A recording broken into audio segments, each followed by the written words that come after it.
Assalamualaikum warahmatullahi wabarakatuh. Bagaimana kabarnya teman-teman hari ini? Semoga kabarnya selalu sehat dan banyak rezeki. Amin. Nah, pada kesempatan kali ini Pak Guru mau berbagi kepada teman-teman ya, mau sharing kepada teman-teman yang mungkin sekarang sedang kebingungan, udah persiapan mau pembagian rapot semester 2, tapi masih bingung gimana sih isinya rapot kurikulum merdeka di semester 2 itu. Nah, kurang lebih nanti akan kita bahas bersama pada kesempatan kali ini. Tapi sebelumnya mohon dibantu ya teman-teman ya untuk mensubscribe YouTube-nya Pak Guru.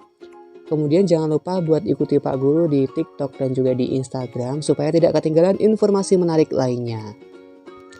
Untuk format kurikulum rapot Merdeka Upload di semester 2 tidak berbeda jauh dengan di semester 1 ya teman-teman ya.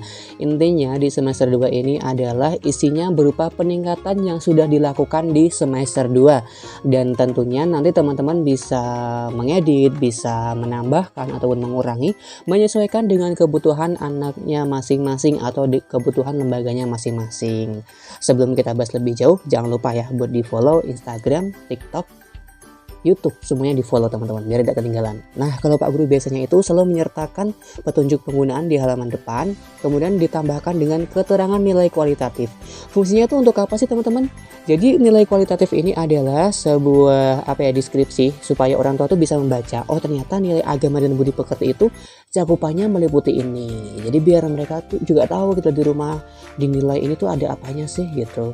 Terus jati diri apa yang dinilai di aspek jati diri. Kemudian di dasar-dasar literasi, matematika, sains, teknologi, rekayasa, dan juga seni, ini isinya juga apa. Jadi biar orang tua tuh ketika membaca penilaian anaknya, perkembangan anaknya, mereka juga tahu, oh ternyata di poin ini tuh membahas tentang ini gitu. Karena apa? Terkait pergantian kurikulum pasti orang tua juga tidak paham kan, yang dulunya 6 aspek sekarang jadi 3 aspek gitu. Jadi dengan menyertakan tadi orang tua akan sedikit memahami tentang kurikulum merdeka juga. Nah, untuk formatnya itu sesuai dengan lembaganya masing-masing. Tetapi kurang lebih seperti ini ya. Biasanya di bagian depan atas itu ada identitas sekolah, nama anaknya, semester, guru kelasnya, kemudian ada kelasnya apa, TKA, TKB atau KB. Lalu kemudian ke poin pertama dalam laporan capaian perkembangan peserta didik, yaitu ada poin nilai agama dan budi pekerti. Kalau teman-teman masih bingung, nilai agama dan budi pekerti itu kalau di kurikulum K13 itu mencakup tentang nilai agama dan moral. Ya teman-teman, silahkan dimasukkan ke dalam poin ini. Dan juga berkaitan juga dengan sosial emosional yang lebih ke arah islami seperti budi pekerti, sopan santun seperti itu masuknya nanti di poin ini. Nah teman-teman silahkan dideskripsikan saja. Ya, pada akhir semester 2 di TKB ini Anda dapat membuat kesepakatan atau peraturan main dan mentaatinya dengan tertib. Jadi dulu itu di semester 1 Anda itu belum bisa membuat kesepakatan main, belum bisa mentaati SOP gitu kan. Tetapi di semester 2 ini dia sudah bisa. Jadi kita tuliskan aja perkembangan yang di semester 1 belum bisa itu apa, tapi yang di semester 2 bisa dicapai itu apa. Tuliskan aja di sini teman-teman.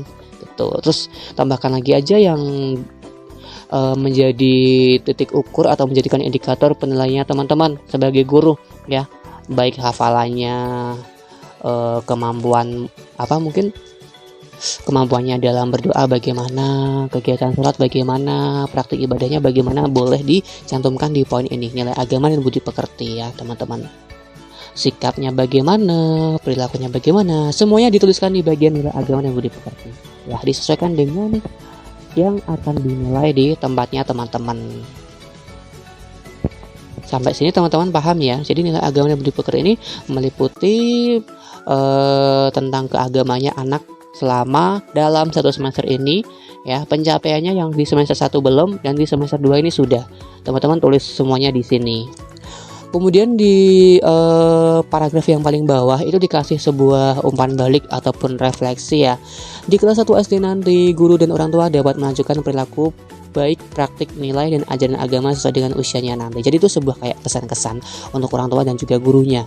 Ya, jadi nanti di setiap CP ya, teman-teman di kolom paling bawah itu di paragraf paling bawah dikasih sebuah umpan balik atau refleksi.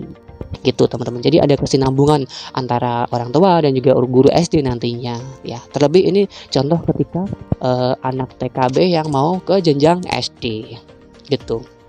Untuk fotonya teman-teman bebas ya, disesuaikan dengan kegiatannya masing-masing yang mencerminkan nilai agama dan budi pekerti itu apa gitu. Kita lanjut ke CP2 yaitu jati diri.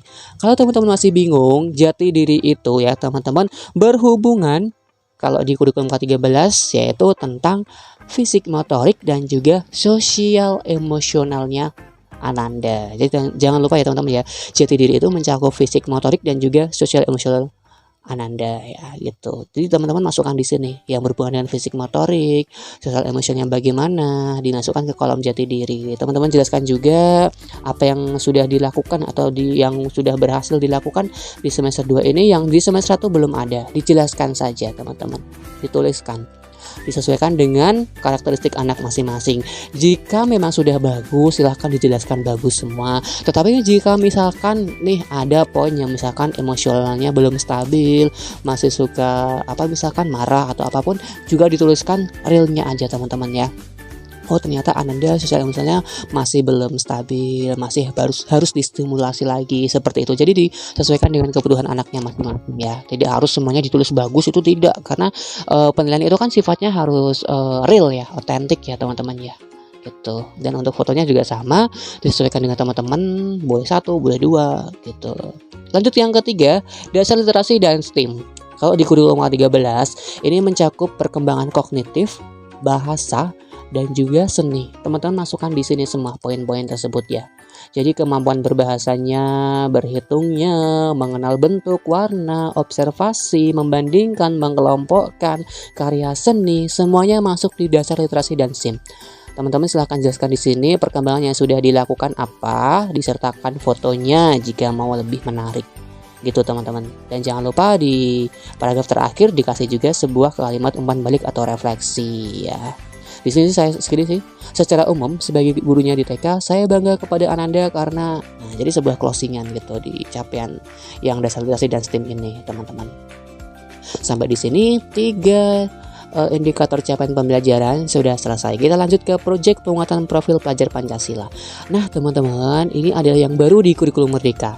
Teman-teman, kalau sekolahnya atau lembaganya sudah melakukan kegiatan proyek atau proyek, teman-teman silahkan penilaiannya dicantumkan di sini, dideskripsikan di sini. Tetapi kalau memang teman-teman itu masih mix ya teman-teman ya, belum melakukan sepenuhnya kurikulum Merdeka dan belum melakukan proyek, teman-teman di kolom proyek P5E-nya dikosongin dulu, tidak apa-apa ya teman-teman. Nah ini contoh Pak Guru ketika kemarin sudah melakukan, Pak Guru jelaskannya gimana. Kalau menulis laporan pembelajaran yang P5 itu yang dituliskan adalah dimensi P5 yang diangkat. Dimensi P5 kan ada macam-macam nih teman-teman. Ada berkepentingan global, gotong royong, mandiri, bernalar kritis. Nah teman-teman fokusnya di proyek itu tuh mau diangkat yang elemen mana gitu. Contoh di sini Pak Guru proyeknya aku seorang petani. Dimensi yang diangkat adalah mandiri dan gotong royong. Jadi di kegiatan proyek ini Pak Guru menekankan untuk memunculkan nilai-nilai elemen-elemen kemandirian dan juga gotong royong. Jadi Pak Guru yang dinilai cuma itu, yang dideskripsikan, yang dijelaskan juga poin itu gitu loh. Bukan tentang CP yang tadi, tidak, beda lagi. Kalau laporan P5 itu kita menekankan kepada elemen-elemen P5 itu sendiri teman-teman ya. Teman-teman jelaskan nih ketika bekerja sama itu bagaimana sih bukti kerjasamanya. Oh menyiapkan sendiri, mengembalikan sendiri, membantu, berkoordinasi dan lain-lain. Itu adalah nilai-nilai P5-nya yang di bagian gotong royong. Kemudian yang di mandiri apa? Oh dibilang mandiri itu kayak gimana sih? Oh ternyata bisa melakukan sendiri semua, bisa mencari solusi dan lain-lain. Jadi di bagian proyek P5 ini ditekankan dimensi P5-nya ya, bukan CP tadi. Nah itu setelah selesai ya di bagian P5-nya, kita lanjutkan ke refleksi guru. Refleksi guru ini adalah sebuah refleksi untuk gurunya sih ya, apa yang menjadi kesimpulan dari penilaian ini gitu. Intinya tuh kayak sebuah gambaran gitu loh. Terus juga ada refleksi orang tua juga. Refleksi orang tua ini nanti diisi oleh orang tua di rumah. Biasanya kadang ada yang mengisi, kadang ada juga yang tidak ya. Jadi intinya sebuah kesan dan pesan aja sih teman-teman ya. Bagaimana kesan dan pesannya selama menjadi guru dan juga sebagai wali murid. Setelah itu barulah selesai ya. tinggal nanti di bagian bawahnya lagi kita mengisi ketidakhadiran ya, ada sakit, izin, ataupun tanpa keterangan gitu. Jadi teman-teman kurang lebih format rapot kurikulum Merdeka PAUD itu seperti ini ya. Untuk TK maupun kelompok bermain ya, itu disesuaikan dengan lembaganya masing-masing. Kalau TK rata-rata memang sudah narasi. Kalau kelompok bermain mungkin beberapa masih berupa checklist ya gitu. Dan ini adalah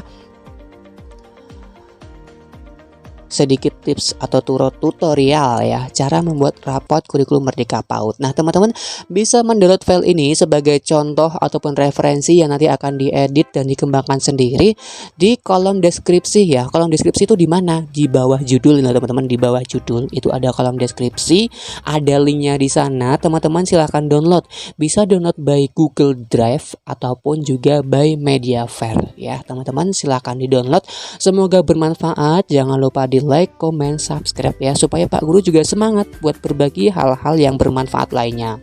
Oh ya teman-teman, sebagai informasi juga, kalau mendownload di Google Drive pastikan sudah login di akun Google-nya dulu. Kalau aplikasi browsernya tidak login di akun Google, maka pasti tidak bisa mendownload, harus meminta izin. Tetapi ketika teman-teman HP-nya ataupun browsernya sudah login di akun Google, nanti teman-teman bisa langsung ngedownload, tidak harus minta izin terlebih dahulu. Seperti itu. Semoga bermanfaat dan jangan lupa ya teman-teman, like, comment, subscribe, dan tunggu updatean Pak Guru selanjutnya. Salam sehat, cerdas, ceria. Terima kasih. Assalamualaikum warahmatullahi wabarakatuh. Oh iya, lupa Pak Guru, tapi teman-teman ada yang nanya juga, gimana cara membuat background yang menarik di belakang rapot ini? Maaf ya Pak Guru lupa. Jadi caranya teman-teman, silahkan klik 2 kali di bagian atas ya. Di bagian header ini klik 2 kali. Setelah muncul bagian header seperti ini, insert, kemudian foto ya. Kemudian cari foto atau background yang mau dipakai.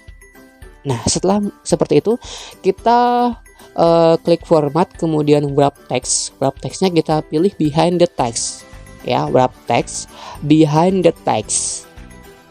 Kemudian kita geser aja gambarnya sehingga memenuhi ukuran kertasnya.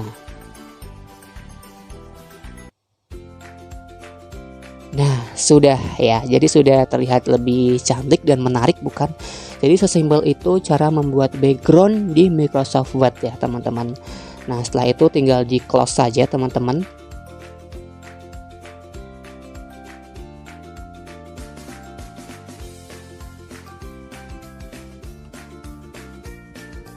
Tada, sudah jadi ya teman-teman ya. Jadi teman-teman nanti tinggal menyiapkan gambar yang mau dijadikan backgroundnya saja ya teman-teman. Kurang lebih seperti itu.